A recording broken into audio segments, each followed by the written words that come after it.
So let's jump right into this because I think we are live on both places. So, Okay. welcome.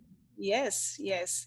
So, welcome everyone. My name is Niki Lopez. I am here with Scott Strawbridge, and Hello.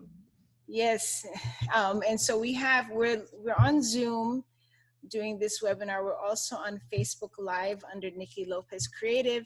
And this is going to be the first out of 5 chats about the IA Arts project. So I thought this would be a great, segue into the virtual series that we have and talk a little bit about the project. So I thank everybody who's hopping online now, who's with us, as well as people who will be joining us and on the replay. So the IA Arts Project is a project that I'm doing with Scott Strawbridge and the Housing Authority in Atlantic Pacific. And so I felt it would be good for Scott to kind of give us a little background of the Housing Authority as well as the Center of Sustainable Healthy, Equitable Communities, the SHELENS. Well, hi, everybody. I'm Scott Strawbridge. For those of you I haven't met, anybody out there, hey, how are you? Thank you for inviting me to be a part of this, Nikki. I'm very grateful and honored to be here with you tonight. The Housing Authority of the City of Fort Lauderdale, about 15 years ago, embarked on a very ambitious path. I got sort of sucked into the vortex in about 2007.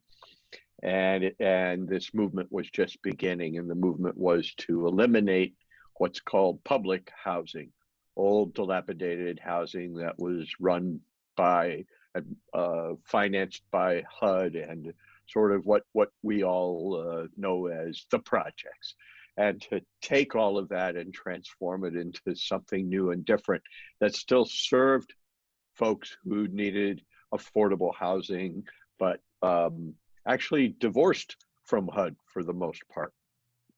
And so along the way, as we've been building now about 1,500 new units of housing, and I'm proud to say the last of the legacy of public housing, which went on from 1938 until just last year, it's done, it's over, and we're moving on.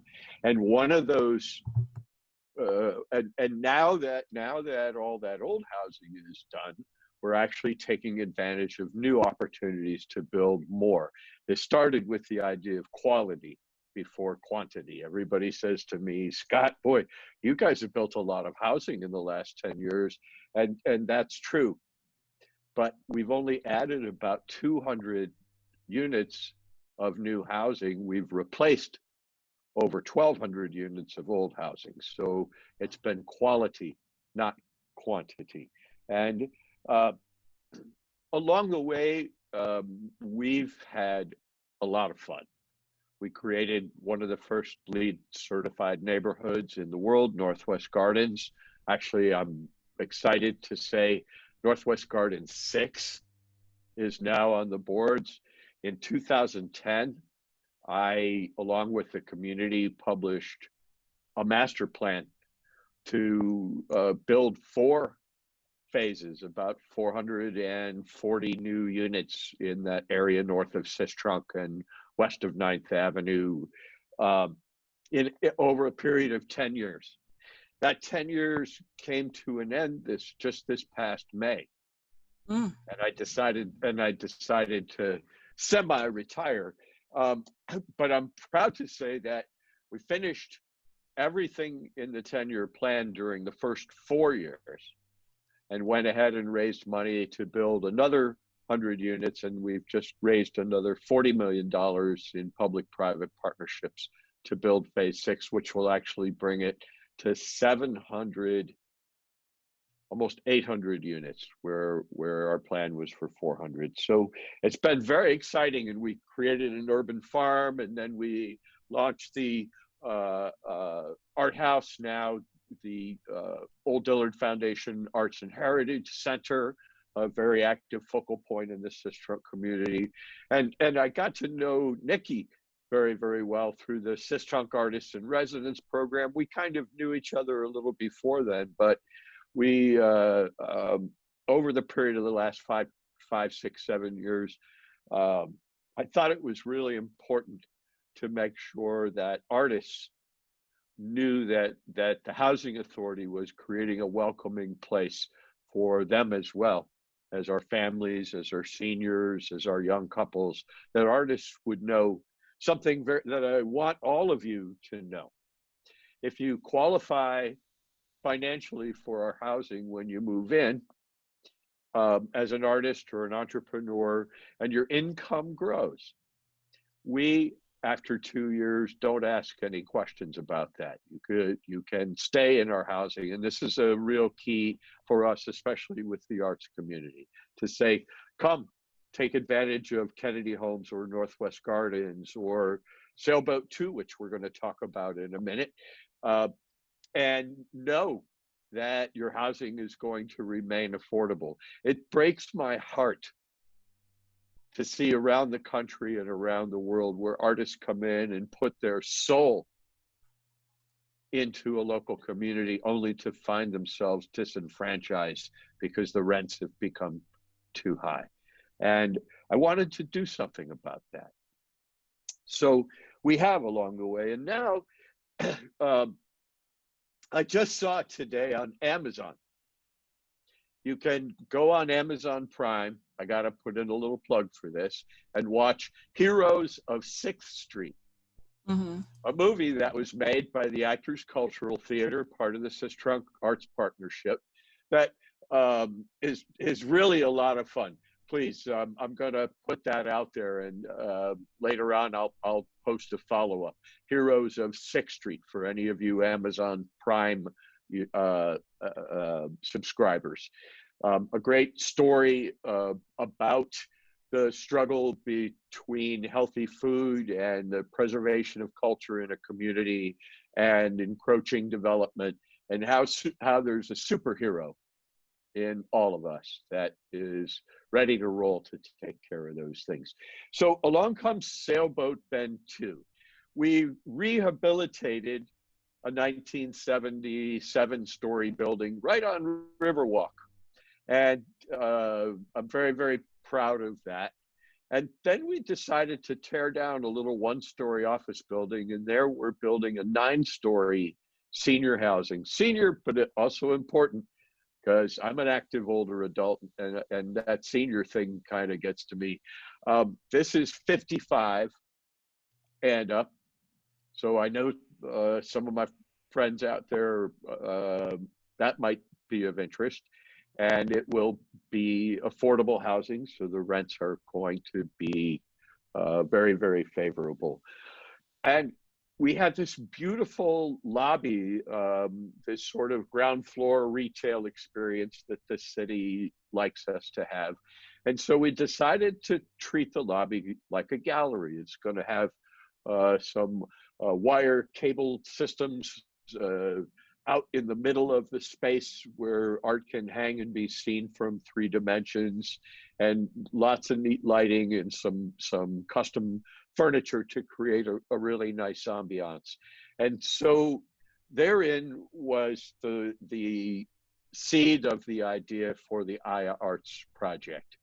I suggested to the Housing Authority and Atlantic Pacific that instead of using our budget to buy off-the-shelf art, that it would be fun to create art. And I happen to know Niki and others in the community who could touch with our residents, along with the arts partnerships that have been going on, and make this something that was authentic and made, again, with that soul that I was talking about earlier, that soul that comes from community, from the things we do and share together, not the things we buy and build, but the experiences we make together. And so Niki and I and Atlantic Pacific and the Housing Authority came together, and she created the brand of Aya Arts and Sailboat 2, which let me describe, is on the point directly across the river from the Museum of Discovery and Science, the Broward Center for the Performing Arts. It's a very exciting, dynamic, walkable site, 2 blocks to the Publix, and you can get on a water taxi, go up and down Las Olas, visit all the shops and museums. A wonderful place to have truly affordable housing, and it will be lasting affordability. It will remain that way for decades, that much I'm sure. So then also Niki asked me to talk a little bit about what is the Center for Sustainable, Healthy, Equitable Communities, and what is the She Lens. The She Lens was an idea that came out of our activism in the community, working with Niki, and I hope she's out there, Marie, Miss Peaches Huntley. If you're out there, Miss Peaches, hi. Peaches and I, she's a community organizer. We were really trying to figure out how to have a language we could all talk together about common goals. And so for children, families, seniors, folks of all ages, we could hone in on a very simple form of activism and of what I'll call wokeism for a minute. That's a bad choice, but I'll try it anyhow. So we said, what if we all, as community, as we saw change coming along, what if we made it our business to ask those people that make the decisions 3 simple questions, to ask the people that make decisions for us: is it sustainable? Is it healthy? And most importantly, is it equitable?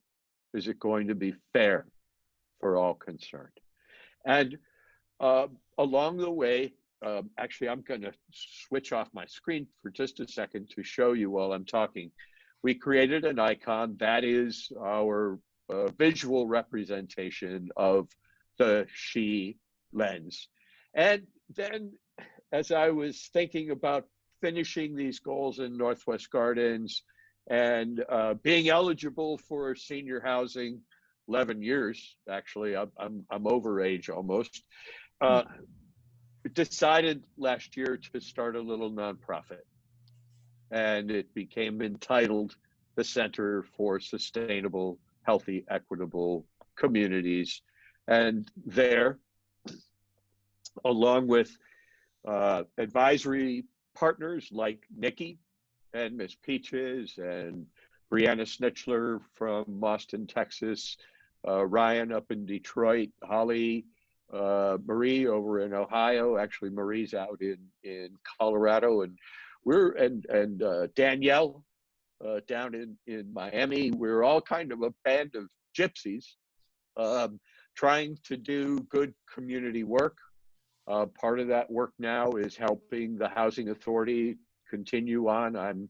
I now am working full-time for the center, and one of their clients is the Housing Authority, another the YMCA of South Florida, and we're working on a very exciting project there as well that is going to bring a black box theater to Sistrunk in the near future. And Niki and the other members of the team are helping me with that. So that's a little bit about how this all got started. I get kind of overwhelmed when I think about it. It's been 14, 15 years, but it seems like it was just yesterday that we started at Dixie Court, and then shortly thereafter built our first little community garden, and things started to grow from there. It's been really an honor to be a part of all this, and most especially, and I'm going to hand it over here, it's been really an honor for me to work alongside folks like Niki Lopez, folks with the grace, the courage, and the talent to bring projects like this forward. and that grace and that courage that helps her not just to make something in a static environment, but to bring community together, to gather and make things that are meaningful together. That's what sustainable, healthy, and equitable is about, deep in its soul. And I think art heals. We think it's about your health. We think art is sustainable. I think there are many, many stories in our community that because of racism and just general systemic bias, many stories that have not been adequately nor accurately told. And I hope in our work in the upcoming years to give greater voice to those stories that have not been told loudly nor clearly enough. Niki's a great storyteller in that regard, and so that's my story for tonight. And as my stepfather used to say, that's my story, and I'm sticking to it. Over to you, Niki, and I'm happy if anybody has a question and wants to post it. We have a chat thing going here for all of you who are on Zoom. I'm not sure how that works on Facebook. Niki's also the man behind the curtain, but I know you. I'm watching the chat board here and would welcome any questions along the way. With that, I'm going to turn it over to Niki Lopez, the creator of the Aya Arts Project. Thank you. Thanks, Scott. Thanks. And thank you for everyone. We have a few people on the Zoom live, and we also have some people on Niki Lopez Creative on Facebook watching live.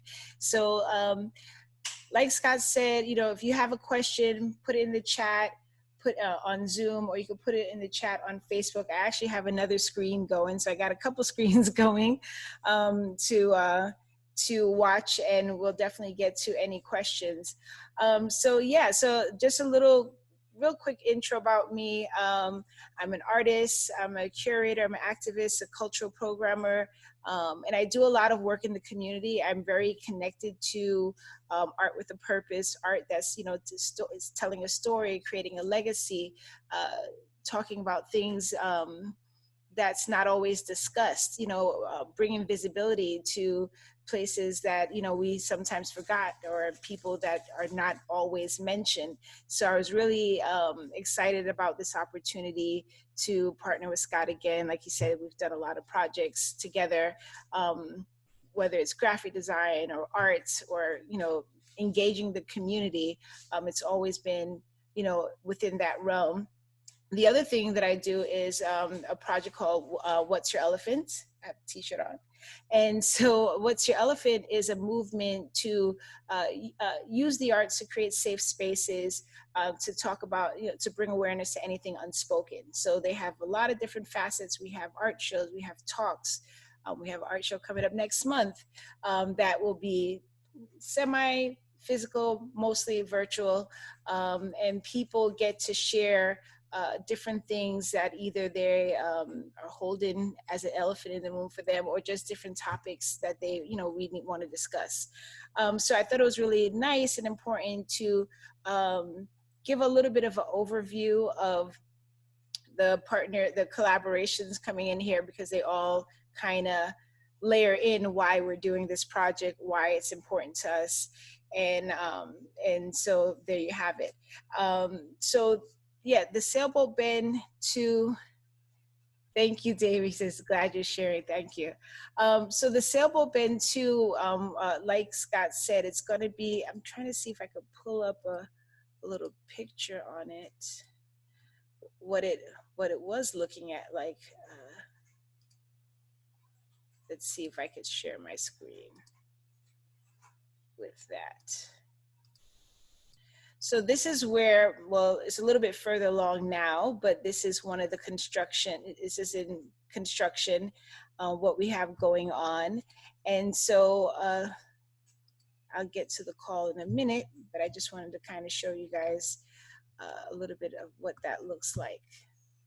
So the Aya Arts Project, I'm really big on names and meanings and yes, I will.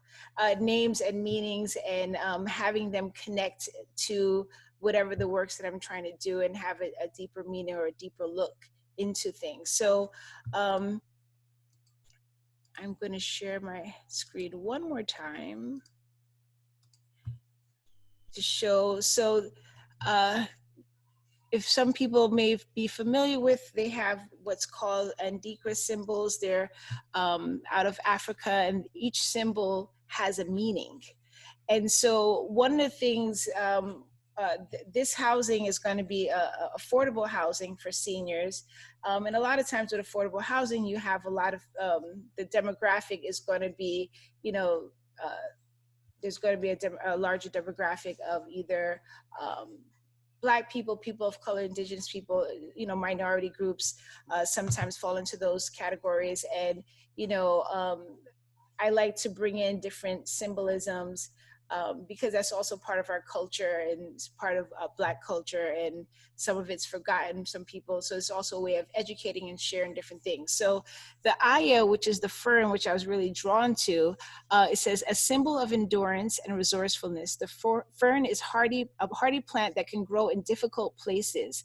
An individual who wears this symbol suggests things that they have endured adversities, outlasted much difficulties.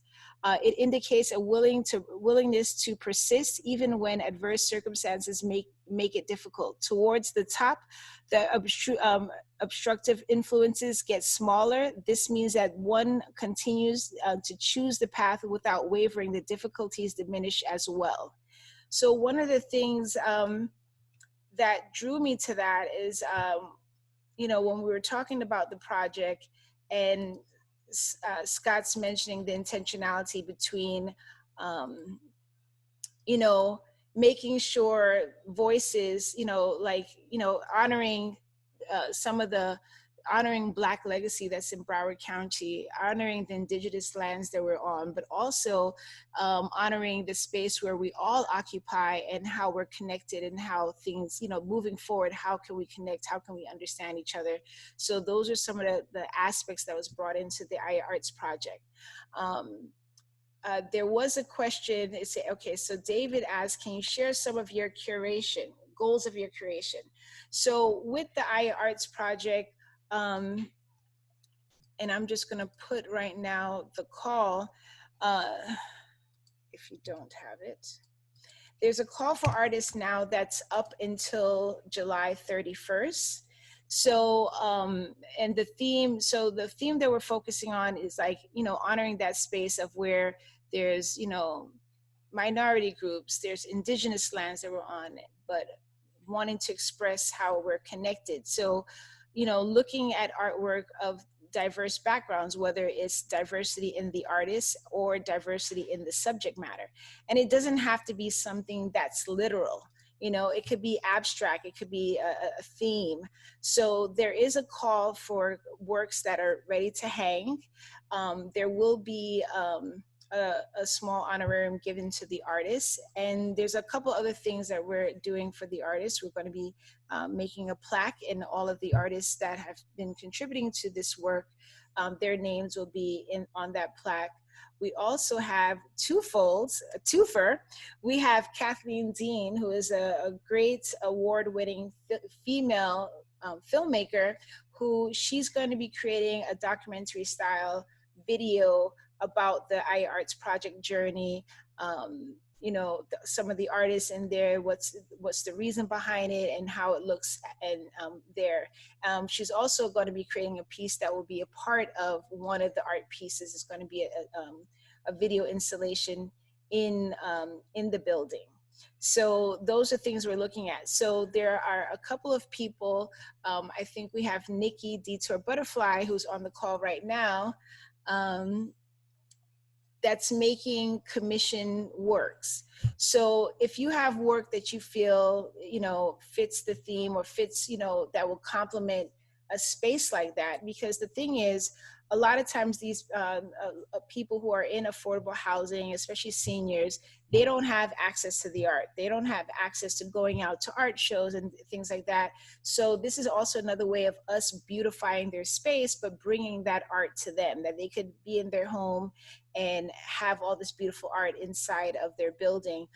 There's also going to be some public access, if I'm not mistaken, on the first floor, the leasing office, the housing authority's office. So there's going to be a little bit of traffic on the first floor, and then the residential space on the inside. And so just to kind of quickly, let me see if I have so David's comment. She's a great filmmaker, great choice going with Kathleen, absolutely. So, Hey, Nikki, yes. could I just jump in for a second? Sure. I wanna amplify one for everybody. That as you spoke about being inclusive of people of color, indigenous folks, it's really important to note that that part of the river was a campground for indigenous people between about 800 and 1100 AD. There were many campsites. I've actually been involved in a number of archaeological digs. We did a dig on this property and did not find anything conclusive, but other construction had happened in the 1970s.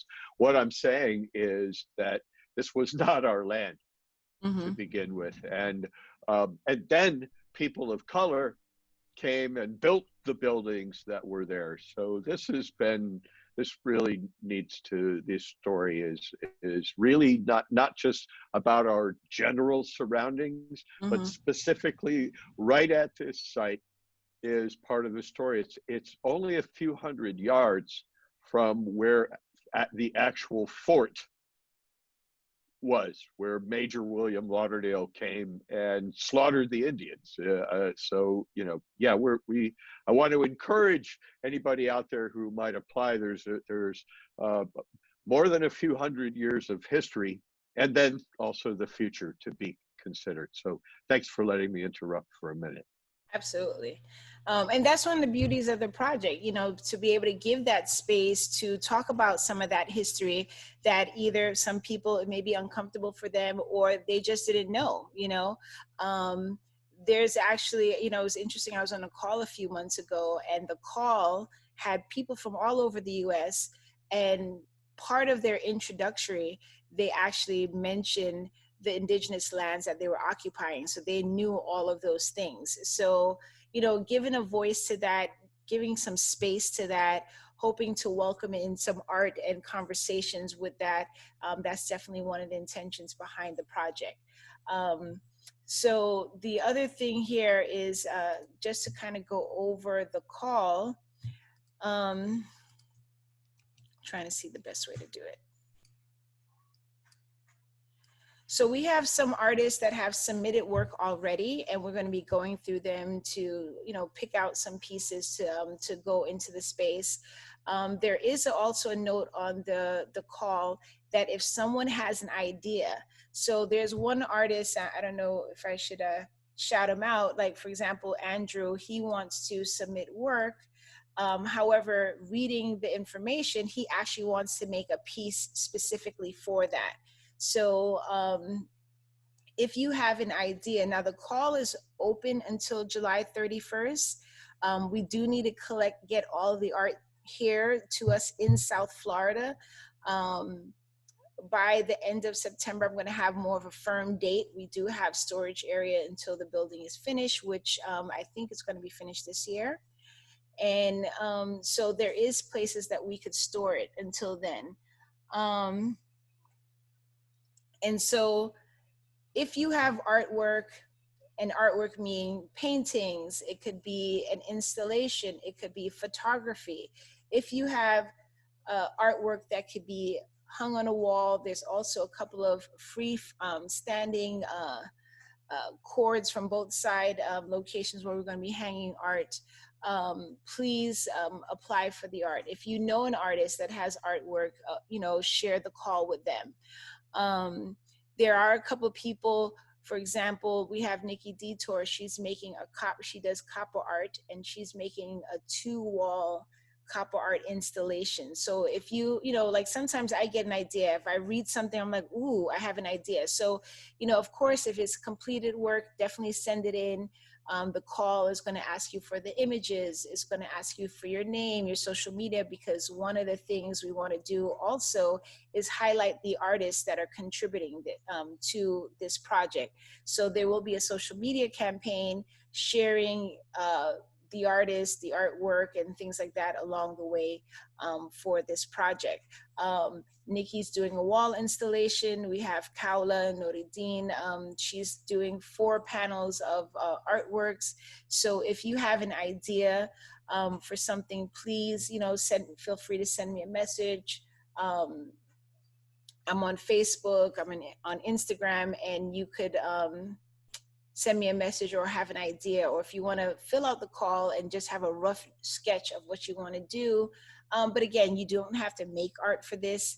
You could totally submit completed works, but if you are inspired to do something, just let us know so we could accommodate for that. The other thing that I want to kind of go over really quickly, let's see, I'll do the screen share again. So this is just kind of an example of, where we have the works. So we have the first floor, and there's different locations where artwork will be going. Some of these places are going to be free-flowing, hanging artwork, and some of them are going to be on the wall. We have the 5th floor. There's a laundry room area. There's going to be art on the wall.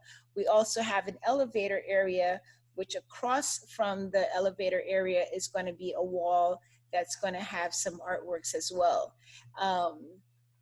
And so there's 9 floors in the building. So there's a lot of work to be done. Oh, that's like and so this is like, yeah, so this is a sketch of one of the pieces that's being worked on. So if you have an idea, definitely reach out and share that. Some of the other things that I wanted to go through, we're going to do a virtual chat series.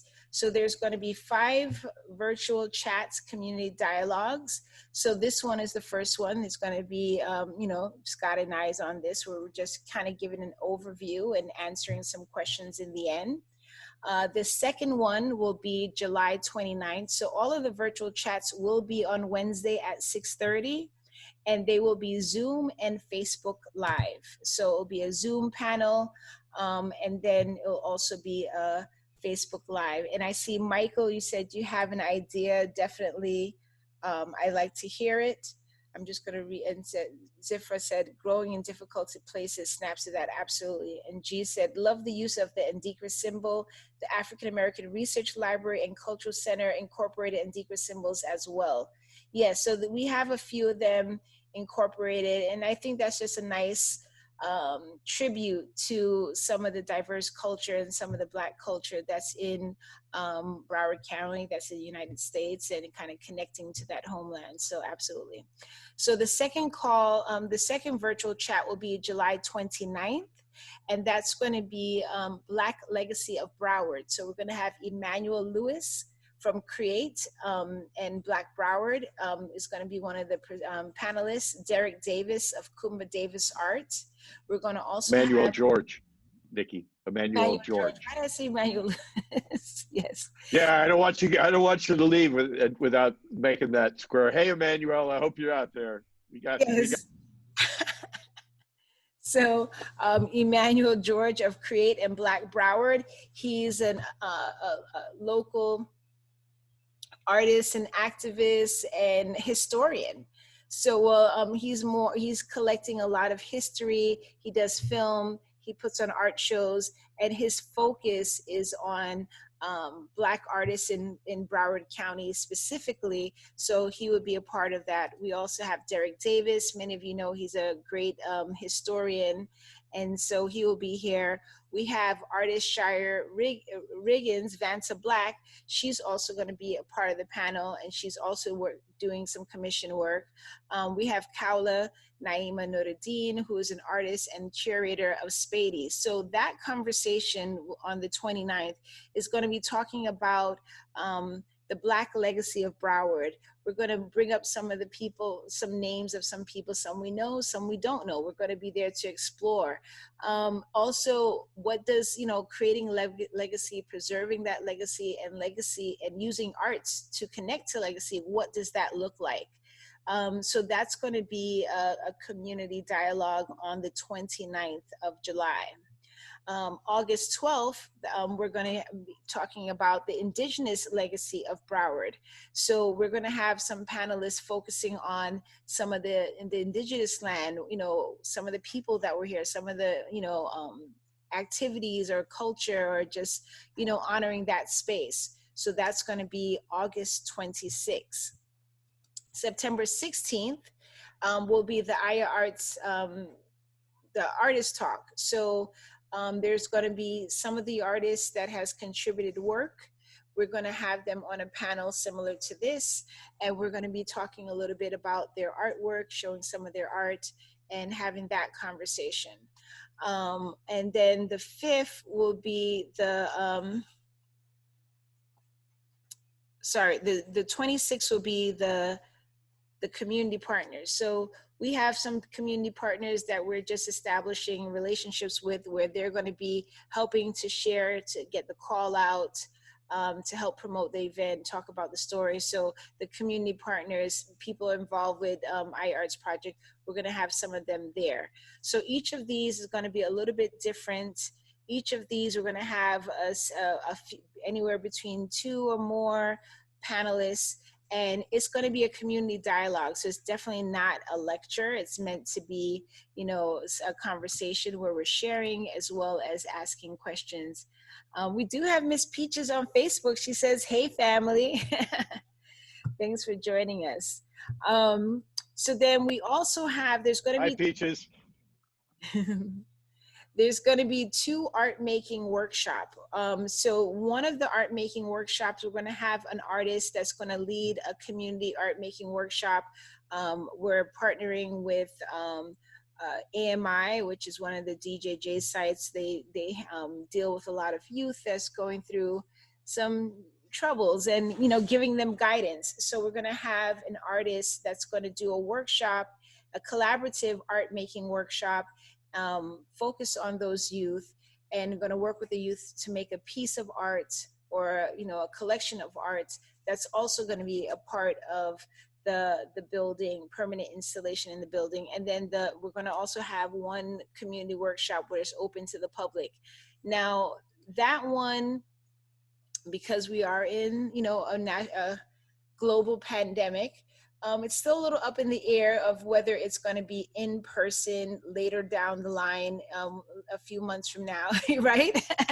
Or, I'm also open to exploring something virtual. So having an artist who may be able to explore some type of virtual project and get some interactive. But the point is to have the community, whether you're an artist or not, to get involved with the program, as well as to create art that's going with the program. And the other part is engaging the local arts community. So there is a general call for artists, but I'm also been reaching out to specific artists and trying to bring them on board and get them involved to be a partner, to share work, to share their expertise. We have Kathleen Dean doing a film.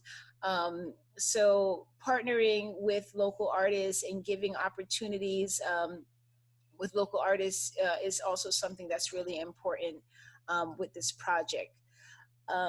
Some of the ways to get involved: community partner. If you're able to share the call, we have a couple of community partners already confirmed. So they're gonna be sharing those graphics. Their logo is gonna be on the graphics, and they're gonna share it with their contacts to get more artists, a larger pool of art to select from.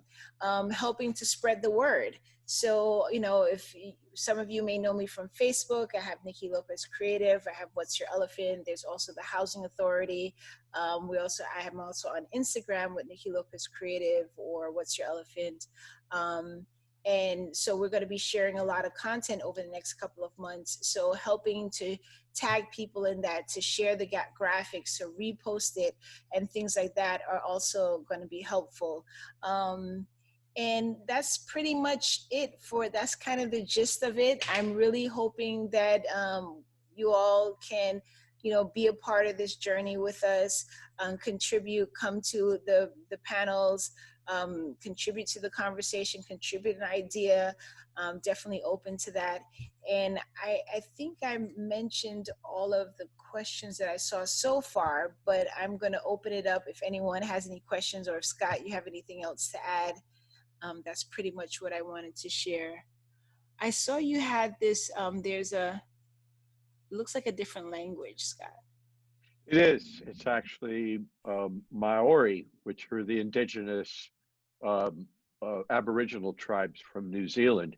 I had the pleasure of collaborating through Placemaking X with a group down in New Zealand a couple times, and you were talking about opening meetings, honoring the land, and they opened their meetings making loving prayers like this. And by the way, in the English version there, Punamu is a beautiful precious stone that looks like jade. Just for I had to look it up, so I thought I would just share that. Yes, let peace be with you. Let the calm be widespread. Let the sea glisten like Punamu, and let the shimmering summer forever dance across your path. What a beautiful thought. So we need to explore and examine those hidden beauties that are right in hiding in plain sight. And I hope that's what, if I'm getting a little bit ethereal, I think those are some of the missions behind all of this. And What's Your Elephant? To me, Niki, is always, it's a part of everything you do. You talked about it as another project, but What's Your Elephant is here in the room with us, I would humbly say. But I want to make space here for others who may have questions. I don't know if you see anything coming up.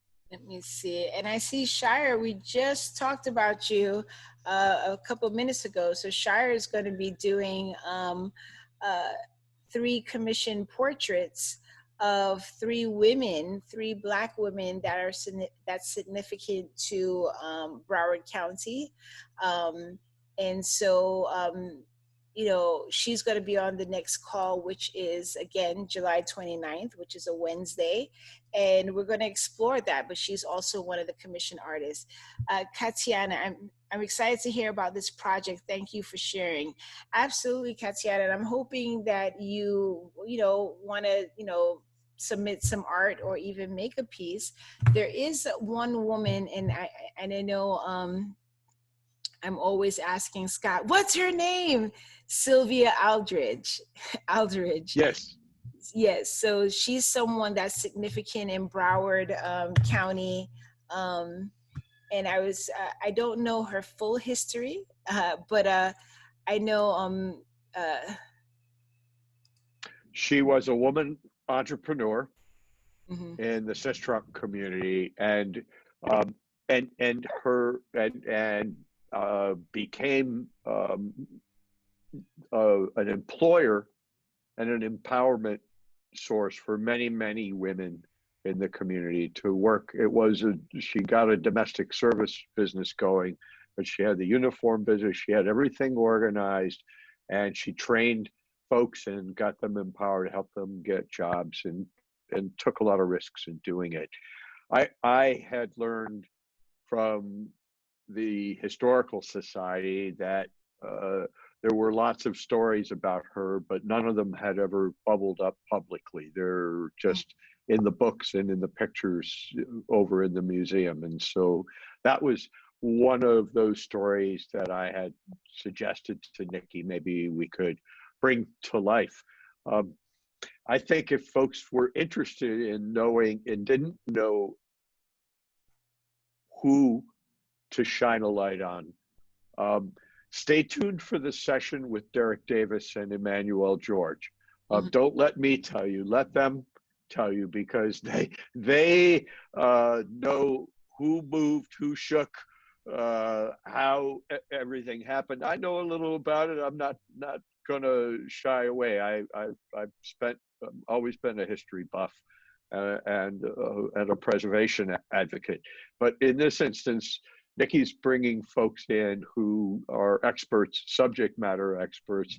And if someone wants to get into an historical perspective of a person, a group, a movement, something like that, I think they would be really pleased to help provide the background and the backdrop for that to happen. So there's just maybe another general idea. Wait, because that's coming up soon, and it could be a great source of inspiration. Absolutely. And I also read, because I was looking her up a little bit today, that she started Victory Cabs, a taxi service to help African Americans get to work. She also was a part of the efforts to establish a Black hospital.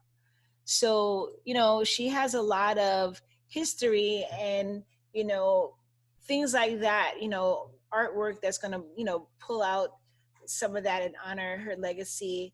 I think it will be exciting to see some of that created, or if someone has worked in that. So, oh, Miss Peaches said definitely be tuned in. Absolutely. So so this is a chance, if this is the opportunity, if anyone have any questions. Let me see. I'm going to check the chat to make sure.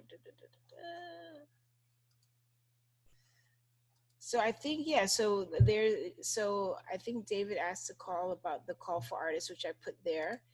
And I don't see any questions right now. So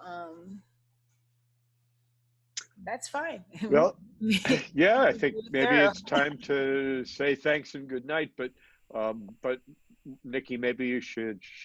I know you've shared the call. Maybe you should share your email address or a location if folks have further questions after the session.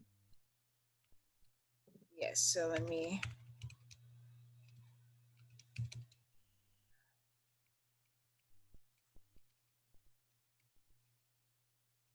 Okay, so I'm going to put my email there. So that's it for today. The next time that we will have the discussion will be July 29th. If you are on Facebook, if you're on Instagram, please check out Niki Lopez Creative, What's Your Elephant? Follow those pages. A lot of things will be posted there. The call for artists. We're going to be sharing a little bit about some of the art that we have already. So definitely, I'm going to put that right here. Some places that you could see some of the links, the social media link, and I'll do really quick Instagram.